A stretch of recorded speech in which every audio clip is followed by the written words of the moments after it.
নারে তাকবীর, ইসলামের শত্রুরা আল কোরআনের আলো নারে তাকবীর। এই মুসলমান যুবক, এই ডিসেম্বরে পাকিস্তানি হানাদার থেকে 55,000 বর্গ মাইলকে আমরা স্বাধীন করতে পেরেছি ঠিক, কিন্তু এই বাংলার জমিন থেকে নাস্তিকদের থেকে আমাদের এই দেশকে এখন স্বাধীন করতে পারি না। এই কথা বলেন ঠিক না বেঠে? বলবেন হুজুর কেমনে? আমি বলতে চাই, যদি আজকের এই দেশ স্বাধীন হতো তাহলে আল্লাহর আসমানের নিচে জমিনের উপরে আল্লাহর কোরআনের কথা বলার ক্ষেত্রে আল্লাহর কোরআনের পাখিদেরকে মাহফিলে আসতে বাধা দেওয়া হতো না। কথা বলেন ঠিক না বেঠে? এই যুবক, আমি বলতে চাই, মনে রেখো, আজকে এই কোরআনের মাহফিলে বাধা দেওয়া হচ্ছে, তুমি কি কাপুরুষ হয়ে গেল নাকি? তাহলে মনে রেখো, আমি বলতে চাই, হয়তোবা আজকে তোমাকে কোরআনের মাহফিলে বাধা দেওয়া হয়েছে, আগামীতে মসজিদের দরজায় তালা মারতে পারে। কথা বলো ঠিক না বেঠে? কাজেই দিন শেষ, আমরা পাড়াটিয়া নই। এই দেশে আমার জন্ম, বাংলার 55,000 বর্গ মাইল আমার জন্মভূমি, আমার বাপদাদার দেশ। ওলামায়ে কেরাম পাড়াটিয়া নই। কথা বলার ক্ষেত্রে কিসের পারমিশন? কোনো পারমিশনের প্রয়োজন নাই। আল্লাহর জমিয়ায় আল্লাহর আসমানের নিচে জমিনের উপরে একমাত্র হুকুম চলবে কার? আল্লাহর কোরআনের কথা বলা হবে, এতে কাউকে পরোয়া করার টাইম আমাদের নাই। কথা বলেন ঠিক না বেঠে? দুনিয়াতে আসছি একদিন, মৃত্যু একদিন হবে। বিড়ালের মতো নয়, সিংহের মতো বাঁচতে চাই মুসলমান। কাজেই ইসলামী তাওহীদি জনতা, আমি কথা দীর্ঘায়িত করবো না। আমাদের মেহমান আছেন এখানে, মনের মধ্যে অনেক ব্যথা, বুঝছেন? আমরা যদি কথা বলি তাহলে বলে হুজুর আপনারা এই বিষয়ে কেন এত কথা বলেন? ছোট্ট একটা উদাহরণ আপনাদেরকে দেই। ধরেন আপনি ময়মনসিংহ থেকে ঢাকা যাচ্ছেন বা মধুপুর বাজার থেকে বাসে উঠছেন, আপনি ঢাকায় যাবেন। তো আপনি গাড়িতে উঠছেন, গাড়িতে উঠে সিটে বসছেন, ড্রাইভারকে জিজ্ঞাসা করলেন, ভাই তুমি এই গাড়ি কখন ছাড়বা? ড্রাইভার বলল, হুজুর এই ভাই আর 10 মিনিট সময় লেট হবে। তো 10 মিনিট সময় লেট হবে, এরপরে গাড়ি ছাড়বেন। তো আপনি মনে মনে ভাবতেছেন 10 মিনিট গাড়িতে বসে থাকার চেয়ে আমি নিচে যাই একটু চা খেয়ে আসি। তখন আপনি কি করলেন? আপনার সিটে আপনার ব্যাগ রেখে আসলেন, এবং আপনি জানেন যে কিছু গাউরা টাইপের লোক আছে যারা ব্যাগকে সরাইয়াও আবার পুনরায় এখানে বসতে চাইছে, ঠিক না? তখন আপনি আপনার পাশে একজন বিশ্বস্ত মানুষ, ওনাকে দায়িত্ব দিলেন যে ভাই এটা তো আমার সিট, আমি ব্যাগ রেখে গেলাম, এরপরে তুমি দেখবা কেউ যদি আমার ব্যাগ সরাই এখানে বসতে চাই তুমি বাধা দিবা।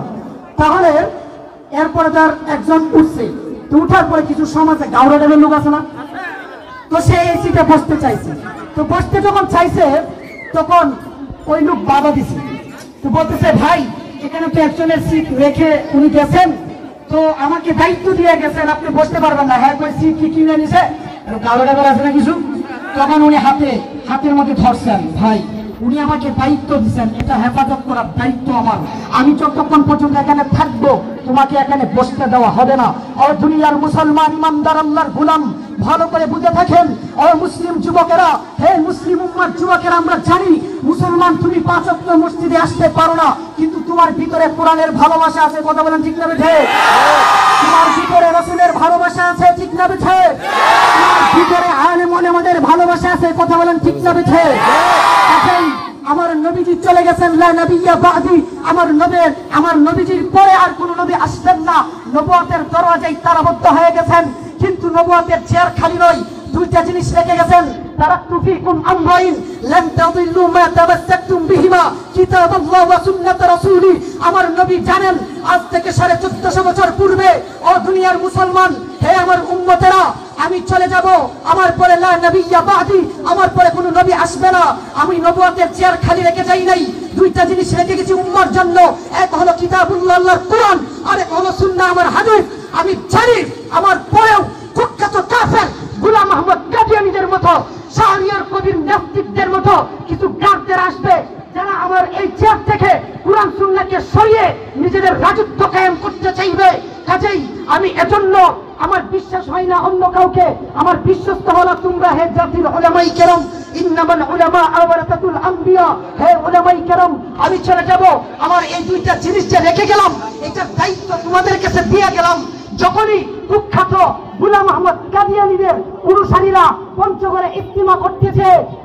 খতমে নবুয়তকে অস্বীকার করতে চাই, তখনই তোমরা বাধা দিবা, প্রয়োজনে বুকের তাজা রক্ত দিয়ে খতমে নবুয়তকে হেফাজত করবা। কথা বলেন ঠিক না?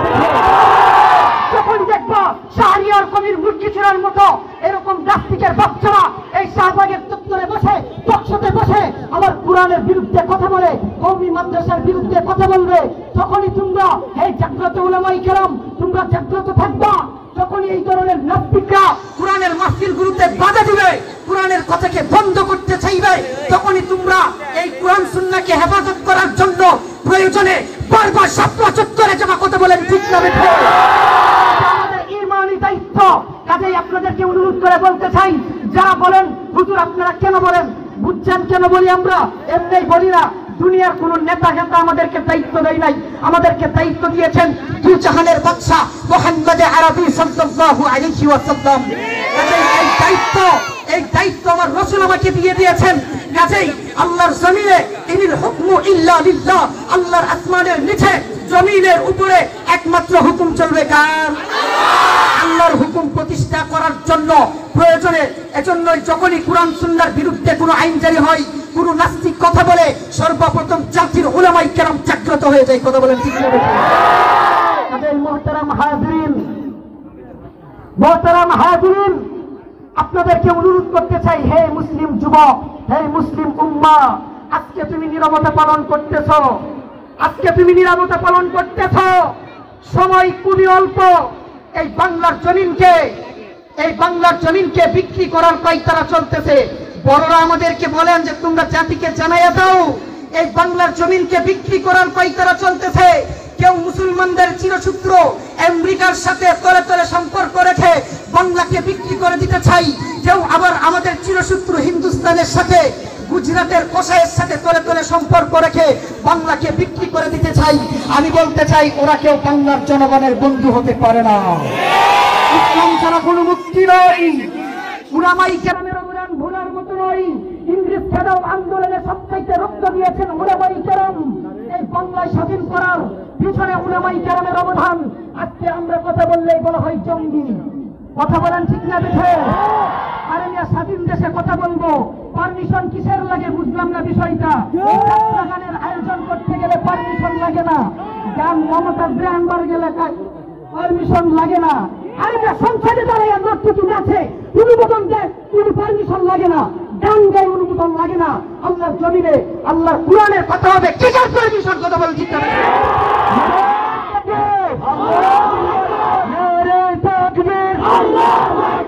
ইসলামের শত্রুরা আল কোরআনের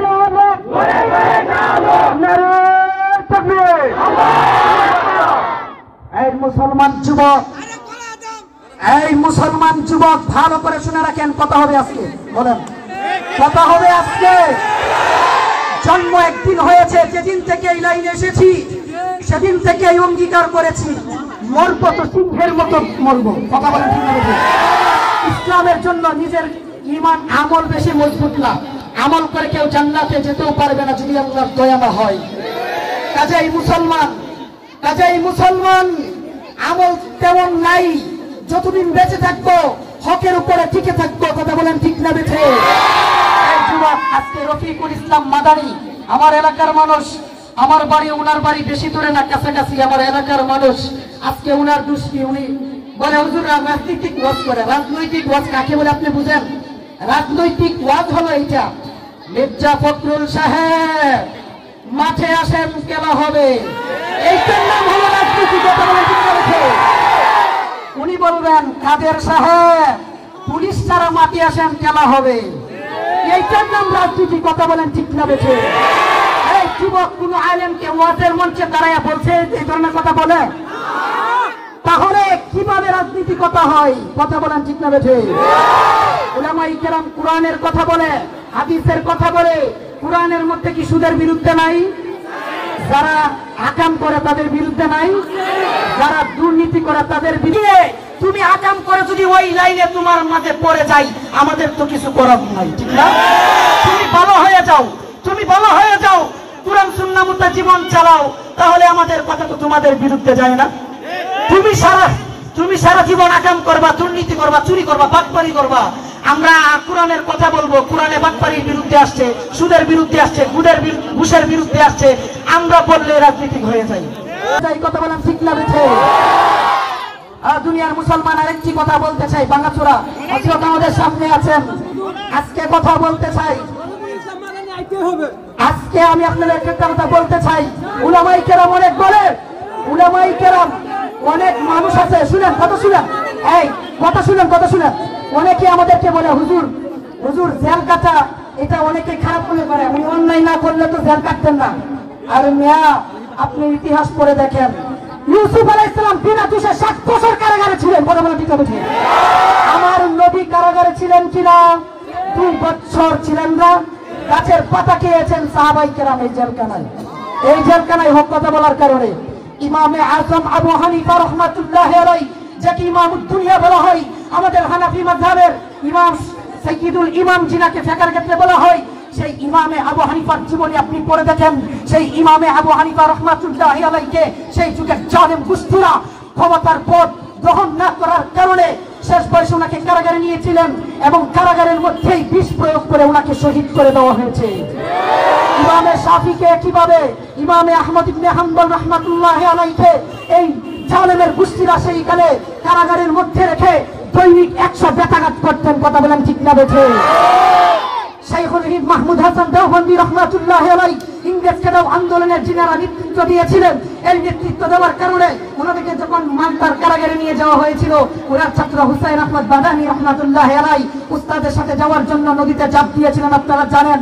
ও দুনিয়ার মুসলমান, শাইখুল হিন্দের মতো আকাবির, এত বড় একজন আল্লাহ ওয়ালা বুজুর্গানে দিন, বড় আলেম, ওনার শেষ বয়সের জীবনী আপনারা জানেন।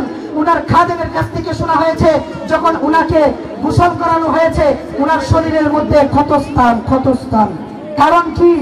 বলা হয়েছে ইংরেজরা যখন উনাকে ধরে নিয়ে মালদার কারাগারে নিয়ে গিয়েছিলেন, প্রতিদিন আগুন লোহা মানে গরম করে উনার গায়ের মধ্যে সেক দেওয়া হতো। সেক দেওয়ার কারণে শরীরের গোশতগুলো খসে খসে পড়ে গিয়েছিল। যখন খাদেম গোসল দিয়েছিলেন তখন দেখেন হুজুরের গায়ের মধ্যে যখন হুঙ্কার তুলেছিলেন, এটার কারণে জেলখানায় গিয়েছিলেন, কথা বলেন ঠিক না বেঠে? কাজেই আজকে আল্লামা মামুনুল হক জেলখানায় যাওয়ার কারণে যেই সমস্ত ভাইয়েরা বলেন, যে সমস্ত ভাইয়েরা প্রশ্নবিদ্ধ করেন, আপনারা প্রশ্ন করেন, আপনাদেরকে বলতে চাই কোন বিভাগে আপনি প্রশ্ন করেন? আমি তো বলতে পারি জেল কেটে উলামায়ে কেরামের শূন্য, কথা বলেন ঠিক আছে? রফিকুল ইসলাম মাদানী জেল কেটেছে তার ঈমানি মজবুতার কারণে, কথা বলেন ঠিক আছে?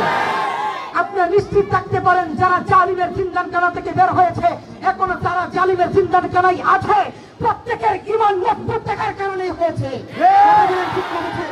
আপনি আমি যেতে পারি নাই, আমার ঈমানি শক্তি তেমন হয় নাই, চুপ থাকেন না।